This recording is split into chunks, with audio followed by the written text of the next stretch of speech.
Hi guys, Dirk from Vrouwens. Well, today I'm going to show you a unicorn.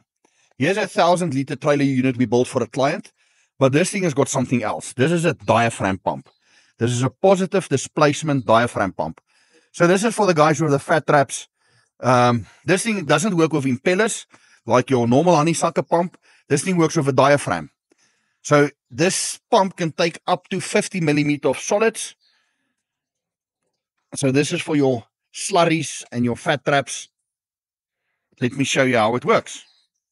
So basically it's going to work like your standard honeysucker. You've got your suction. You're either going to suck your septic tank, or you're going to suck it from your trailer. And then you're sitting with your outlets. Either you're filling your trailer unit or you pump it out. Well, let's show you how it works.